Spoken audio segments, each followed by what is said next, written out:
Your weight is over guys. तो हम वापसी आ गए हैं गाइस। जैसे कि मैंने आपको बताया था कि हमारे बाबा साहब की स्कॉलरशिप कैंसिल हो जाती है। उस टाइम फर्स्ट वर्ल्ड वॉर चल रहा होता है गाइस। तो वो आगे मतलब कोलंबिया के बाद आगे वो उस टाइम तक नहीं पढ़ पाते, वो वापसी अपने देश आ जाते हैं। तो गाइस ये बड़ौदा का सीन है। वो बड़ौदा आते हैं गुजरात में, जैसे कि उन्होंने वादा किया था वहाँ के महाराज से। सियाजी राव गायकवाड़ उनका नाम था और वो बड़ौदा के महाराज थे गाइस। ये रे देख सकते हैं आप, ये बड़ौदा के उस समय के महाराज थे जिन्होंने बाबा साहब को स्कॉलरशिप दी थी 11.50 पाउंड की।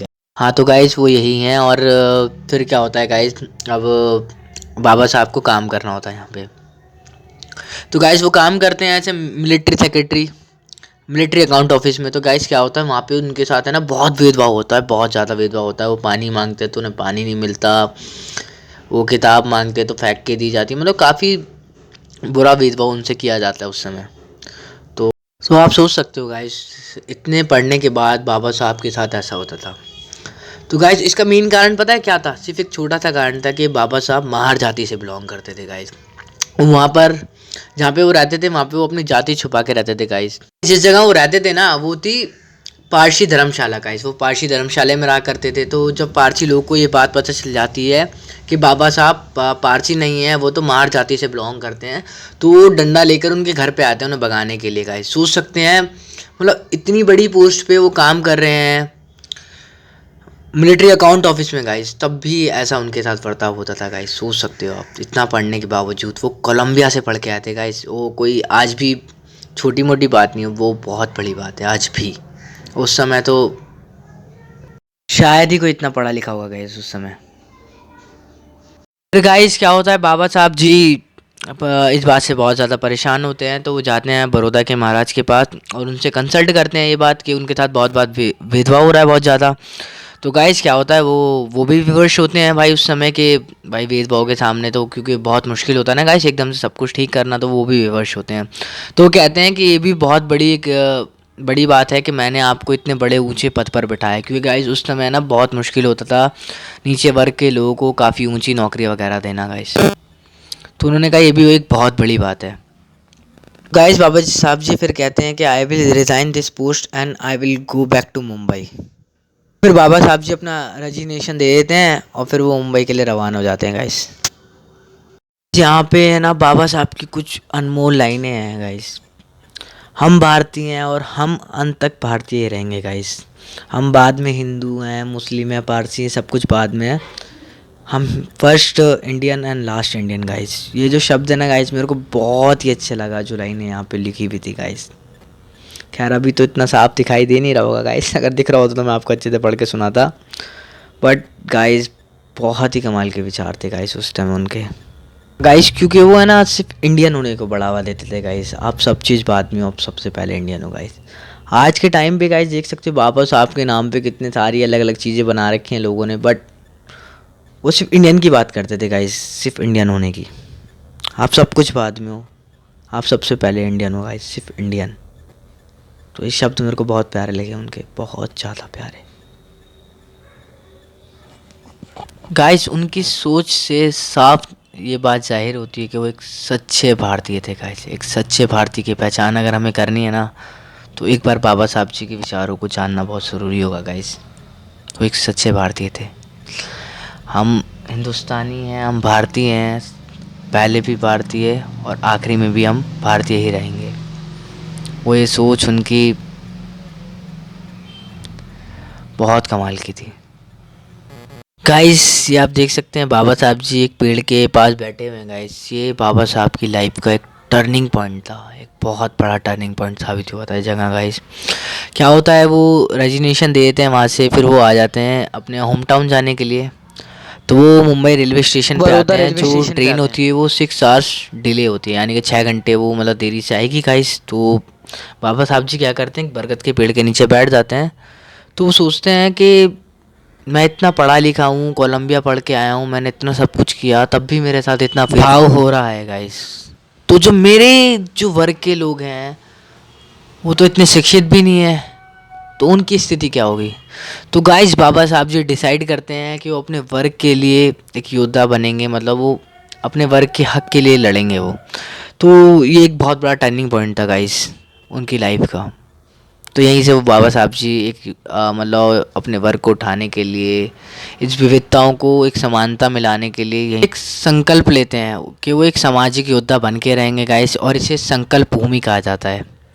तो ये देख सकते हैं, ये बड़ौदा की है, और ये यहाँ पे एक बाग है सियाजी राव बाग, वहीं पे था ये गाइस, वहीं पे बैठे हुए थे गाइस। तो ये वहीं का है। तो इसे संकल्प भूमि कहते हैं आज भी। और गाइस जिस तारीख को उन्होंने संकल्प लिया था वो थी 23 सितंबर 1917। हाँ तो गाइस अब हम आ गए अपनी नेक्स्ट पिक्चर पे, जिस पिक्चर में आपको दिखाई दे रहा होगा यहाँ पे रेड फोर्ट भी दिख रहा होगा, मतलब मुंबई का भी आपको दिख रहा होगा। और यहाँ पे लोग साइमन कमीशन का विरोध करते हुए भी दिख रहे हो। तो साइमन कमीशन था कि 7 लोगों की एक सीट बेंच बनाई जाएगी जिसकी वजह से मतलब सुधार वगैरह हो राजनीति वगैरह में। तो भाई 7 लोगों की टीम तो बनी, बट उसमें किसी भी एक भारतीय का नाम नहीं था, किसी का भारतीय का नाम शामिल नहीं था। तो सब ने इसका बहुत विरोध किया था, बस अम्बेडकर जी ने इसका विरोध नहीं किया था, क्योंकि वो चाहते थे कि वंचित वर्ग को भी राजनीति में आने का मौका मिले, तो इसलिए उन्होंने इसका विरोध नहीं किया था। और यहाँ पे गाइस और भी है, यहाँ पे आपको पूना पैक्ट दिखाई देगा। महाराष्ट्र की एक जेल में मुलाकात हुई थी गांधी जी और अंबेडकर जी के बीच में। वहाँ पे अंबेडकर जी ने उनका आमरण अनशन तुड़वाया था गाइस, और पूना पैक्ट साइन हुआ था जिसके अंडर में जो वंचित वर्ग हैं उनको भी राजनीति में आने का मौका मिलेगा, एक आरक्षित सीटें मिलेगी। क्योंकि आपने देखा होगा गांधी जी का जब 1916 में भाषण हुआ था बनारस हिंदू विश्वविद्यालय में, तो उन्होंने भी एक निम्न तत्वों की बात करी थी कि छोटे लोगों को भी, मतलब छोटे लोग, सॉरी मैंने गलत शब्द बोला, इसके लिए माफ़ी चाहूँगा, मतलब जो वर्ग है, हरिजन लोग हैं, हरिजन समाज है, किसान है, उन्हें भी इसमें आने का मौका मिलना चाहिए। तो उनकी भी सोच काफ़ी इसको लेकर अच्छी थी। तो पैक्ट पास हुआ है, मतलब साइन हुआ दोनों के बीच में। और गाइस यहाँ पे वो भी दे रखा है कि बाबा साहब जी ने एक बुक लिखी थी थॉट ऑफ पाकिस्तान, जो 1945 में प्रकाशित हुई थी, पब्लिश हुई थी गाइस। हाँ गाइस यहाँ पे सामने फ़ोटो में गेट वे ऑफ इंडिया भी है, मुंबई की बहुत प्रसिद्ध मॉन्यूमेंट्स है, अक्सर आप देखते होंगे मूवीज़ वगैरह में। और यहाँ पे एक लाल किले का भी है जो यहाँ से जस्ट थोड़ा सा ही पास है, कनॉट प्लेस जिसके पास हमारे बाबा साहब जी रहते थे। और कश्मीरी गेट भी यहाँ से जस्ट थोड़ा सा ही पास है। तो मतलब ये सारी चीज़ें दिखा रखी हैं, और ये सारी चीज़ें हमारे बाबा साहब जी से रिलेटेड हैं गाइस। इस पिक्चर्स में एक एक स्टोरी बाबा साहब की बहुत ही अच्छे से कवर कर रखी है गाइस। गाइस हम आए थे अपनी नेक्स्ट पिक्चर पे। गाइस ये पिक्चर नहीं है, स्क्रीनशॉट है जो मैंने खुद लिया है, क्योंकि मैंने एक चीज़ मिस कर दी थी, एक फ़ोटोग्राफ नहीं क्लिक किया था। तो ये है the problem of rupees, it is origin and it is solution. Baba Saheb द्वारा लिखी गई थीसिस थी, और जिसकी पे ही आरबीआई की, रिजर्व बैंक ऑफ इंडिया की स्थापना की गई थी 1 अप्रैल 1935 को गाइस। और बाबा साहब जी को डॉक्टरेट की डिग्री मिली थी, और वो दुनिया के 10 सबसे इंटेलेक्चुअल लोगों में से एक थे गाइस। उस टाइम शायद डबल डॉक्टरेट शायद एशिया में एक ही थे, बाबा साहब ही थे उस टाइम पे। तो गाइस ये 1924 का दौर है जब बाबा साहब जी ने 3 नारे दिए थे वंचित वर्ग के लोगों के लिए, कि शिक्षित बनो, संगठित रहो, संघर्ष करो। उनका मानना था कि अगर समाज में आपको बदलाव लाना ना, तो सबसे पहले आपको शिक्षित होना पड़ेगा। तो उन्होंने एक सोसाइटी की स्थापना की थी, पीपल एजुकेटेड सोसाइटी। और फिर उसके बाद जो इससे फंड आया गाइस, तो उन्होंने एक कॉलेज का निर्माण भी कराया था महाराष्ट्र में। तो उनका मानना था कि शिक्षा बहुत ज़रूरी है। अगर आपको किसी भी चीज़ में बदलाव लाना है, आपको सोच में बदलाव लाने के लिए शिक्षा का होना बहुत ही ज़्यादा ज़रूरी है। अगर आप शिक्षित होगे तभी आप संगठित हो पाओगे, तभी आप संघर्ष कर पाओगे। तो ये गाइस ये बाबा साहब का मानना था। ये 1924 की बात है। ये देख सकते हैं आप, 1924 की फ़ोटो है। यहाँ पे ये देखो कॉलेज दिखाई दे रहा है आपका, जो महाराष्ट्र में है, आज भी है। उस कॉलेज का नाम था मिलिंद कॉलेज। एक मतलब बाबा साहब जी के सपनों का महाविश्वविद्यालय भी कह सकते हैं हम उसे, और वो आज भी औरंगाबाद में। गाइस यहाँ पे आपको दिख रहा होगा कि सामने मिलिंद कॉलेज है, उसमें काफ़ी सारे लोग खड़े हुए हैं गाइस। उसमें आपका बाबा साहब के साथ उनकी वाइफ खड़ी हुई हैं जिनका नाम था सविता अम्बेडकर गाइस। वो बहुत पढ़ी लिखी थी और उन्होंने एमबीबीएस किया था। वो महाराष्ट्र की थी। वो ब्राह्मण फैमिली से बिलोंग करती थी गाइस। वो ब्राह्मण फैमिली से थी। और गाइस उन्होंने काफ़ी मदद करी बाबा साहब की समाज सुधार में, क्योंकि वो भी एक समाज सुधारक रही। उनका भी मानना था कि रूढ़िवादिता है ये सब, मतलब वो भी बहुत एक उभरी सोच की महिला थी। और एक बहुत बड़ी बात है कि वो ब्राह्मण फैमिली से बिलोंग करती थी। उन्होंने अपनी एजुकेशन पुणे से पास की थी गाइस। और ये आ गया गाइस, ये है महाड़ सत्याग्रह, एग्जिबिट 14 गाइस। तो क्या हुआ था गाइस, पहले है ना आपको पता ही होगा कि पानी वानी पीने का अधिकार नहीं था। तो बाबा साहब जी ने 20 मार्च 1927 को महाराष्ट्र राज्य के रायगढ़ जिले के महाड़ स्थान पर दलितों को चौहदार तालाब से पानी पीने और इस्तेमाल करने का अधिकार दिलाने के लिए एक प्रभावी सत्याग्रह चलाया गाइस। तो इसमें क्या है, बहुत सारे मतलब हज़ारों की संख्या में लोग इकट्ठा हुए। तो बाबा साहब जी गए वहाँ पे और बाबा साहब जी ने अपने दोनों हाथों से पानी लिया और पानी पी लिया गाइस। तो और बाकी उनको देख के जितने भी लोग थे उन्होंने भी वहाँ से पानी पी लिया। तो पहले क्या होता था, उस जो कुआं था महाड़ का जो तालाब था गाइस, वहाँ पे है ना सभी लोगों को पानी पीने का अधिकार था। स्वर्ण लोग भी पी सकते थे, यहाँ तक कि जो दूसरे धर्म के लोग भी थे ना वो तक पानी पी सकते थे, मुस्लिम ईसाई वगैरह सब। खाली जो हमारे जो दलित समाज के लोग थे खाली उन्हीं को अधिकार नहीं था गाइस। और दलित समाज हिंदू मतलब एक सनातन धर्म का एक मतलब हिस्सा माना जाता है, कह सकते हैं हम लोग हिंदू समाज का ही। मतलब जो 4 वर्ण थे उसमें से एक वर्ण था शूद्र।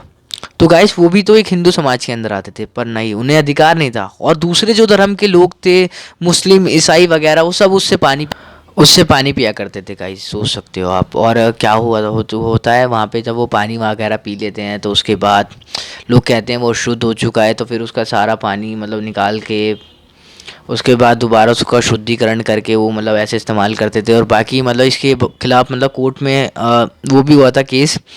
तो मतलब अधिकार मिल गया था कि मतलब जो नीची कास्ट के लोग हैं, जो वंचित वर्ग है, उनको भी पानी पीने का अधिकार मिला मतलब दिया जाएगा। पर मतलब क्या होता था कि अगर वो पीने जाते थे तो उन्हें बहुत मारा भी जाता था गाइस, ऐसा भी होता था। तो आप सोच सकते हो कि हमारे अपने लोग ही कितना भेदभाव किया करते थे हम लोगों से गाइस। पानी पीने का अधिकार नहीं है, आपको साड़ी पहनने का अधिकार नहीं है, आप उच्च वर्ग के लोगों की तरह साड़ी नहीं पहन सकते। और एक तरफ हमारे कल्चर में ये बात थी कि वासुदेव कुटुम्बकम, यानी कि पूरी दुनिया हमारा परिवार है, सब हम सब भाई बहन हैं। और हम अपने लोगों के साथ ही ऐसा भेदभाव किया करते थे कि मतलब उन्हें उनका जीवन तो बहुत ही लो लेवल का था गाइस, बहुत लो लेवल की तरह जीते थे गाइस। शायद एक बहुत बड़ी गुलामी कह सकते हैं हम लोग यार, या मतलब एक रूढ़िवादिता सोच के नीचे दब जाना एक वर्ग का, वो भी कह सकते हैं। तो वंचित वर्ग की हालत ऐसी हो गई थी गाइस। तो फिर इस सत्याग्रह के बाद बाबा साहब जी ने आदेश दिया कि जो महिलाएं हैं वो उच्च वर्ग के लोगों की तरह साड़ियाँ वगैरह पहन सकती हैं महिलाओं की तरह। और उन्होंने शुरू भी किया ये काम। तो उन्होंने शुरू भी किया और उच्च वर्ग के लोगों ने भी, जो अच्छे लोग थे, जो समाज सुधारक थे, उन्होंने काफ़ी इसका सपोर्ट भी किया, उनकी मदद भी की गाइस।